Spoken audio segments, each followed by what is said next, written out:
It was a quiet evening aboard the Valgrath, the colossal warship of the unified galactic armada, currently drifting in the void between star systems. The ship's crew, a mix of various alien species, was engaging in their routine downtime. The central mess hall buzzed with low murmurs, clicking mandibles, and the occasional clattering of metallic appendages as soldiers from all corners of the galaxy shared stories of their respective worlds. In the far corner of the hall, seated alone at a table, was Sergeant Tirak Rithok. He was a veteran of several galactic wars, his grizzled appearance a testament to the battles he had fought. His scaled, reptilian skin bore countless scars, and his lone, glowing eye flicked warily around the room. Once, Tirak had been a force to be reckoned with on the battlefield, but now, he was known for something entirely different: his tales of Deathworlds. Deathworlds, the most dangerous planets in the galaxy, were known for their extreme environments and hostile life forms. Few soldiers had ever set foot on one, and even fewer had lived to tell the tale. Yet, Tirak Rithok was one of the rare veterans who had not only fought on Deathworlds but had survived to tell the harrowing stories. As the night wore on, a group of younger soldiers, new recruits from various planets across the galaxy, gathered nearby. They were curious, itching for tales of glory and valor, and they knew Tirak was the one to ask. One of them, a tall, lanky creature with shimmering blue skin and 3 eyes, dared to approach the veteran.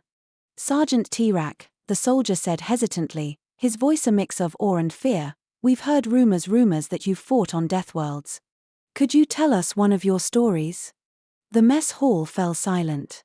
Even the most seasoned warriors paused mid-conversation, their attention slowly turning to Tirak. The veteran raised his head, his glowing eye narrowing as he studied the young soldier before him. For a moment, the only sound was the low hum of the ship's engines. "You want to hear about Deathworlds?" Tirak growled, his voice gravelly from years of barking orders and battle cries. "You think you can handle it?" The soldier nodded, and soon a small crowd gathered around the table. They had heard legends about Tirak's stories, how they would make even the toughest soldiers break out in cold sweat. And yet, here they were, eager to hear the truth behind the rumors. Tirak leaned back in his chair, a slight smirk forming on his lips. He knew the effect his stories had. These soldiers thought they'd seen it all until they heard about Earth. "Yes, I've fought on Deathworlds," he began, his voice steady and slow. "And one of them is a place so brutal, so unforgiving, that it makes even the fiercest battlefields pale in comparison. That world is called Earth." There was a collective murmur among the soldiers. Earth? A primitive backwater planet, barely worthy of notice? How could it be a death world? "I can see the disbelief in your eyes," Tirak chuckled darkly. "You've heard about the great warships, the massive armies, and the endless conflicts between empires. But Earth is different. It's not the wars that make it a death world, it's the planet itself." He paused for effect, drawing the soldiers in. "Let me tell you about the time I fought there, during the Sol incident.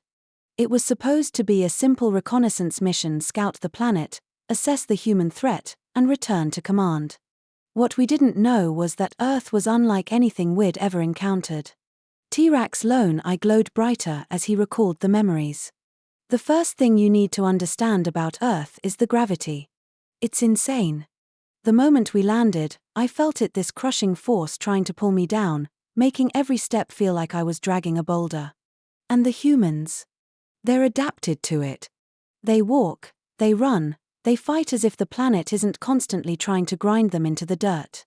The soldiers leaned in closer, hanging on his every word. "And the atmosphere?" Tirak continued, shaking his head. "It's a cocktail of gases that would kill most species in minutes. The air is thick with oxygen, a substance so corrosive it burns through metal given enough time. But humans? They breathe it. They thrive on it. We had to wear specialized suits just to survive." One of the soldiers, a small, insectoid creature with wings, clicked its mandibles in confusion. "But Sergeant, what about the wildlife?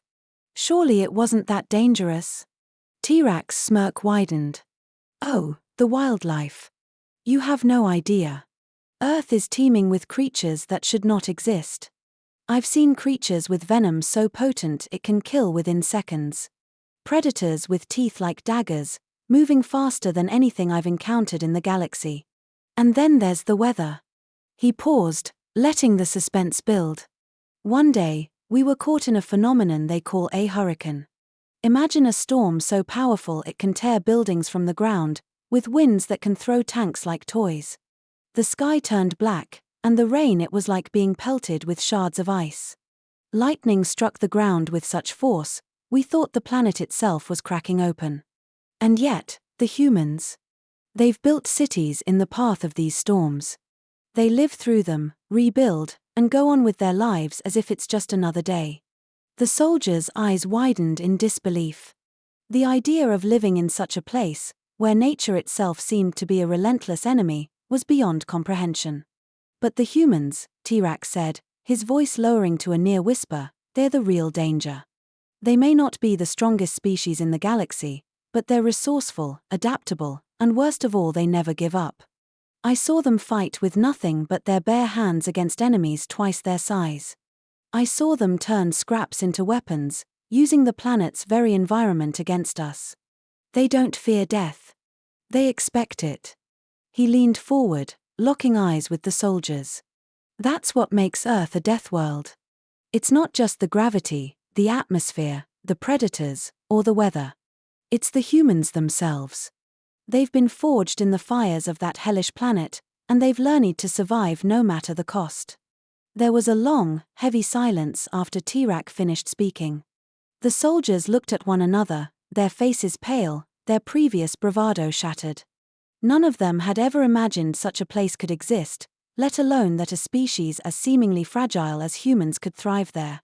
T-Rex leaned back in his chair, his smirk fading into a look of quiet satisfaction. So, you wanted to hear about a death world. Now you know. And if you ever find yourself on Earth, remember one thing, it's not the planet that will kill you, it's the people. With that, the veteran rose from his seat and left the mess hall, leaving the stunned soldiers to ponder the terrifying reality of death worlds and the humans who called one their home.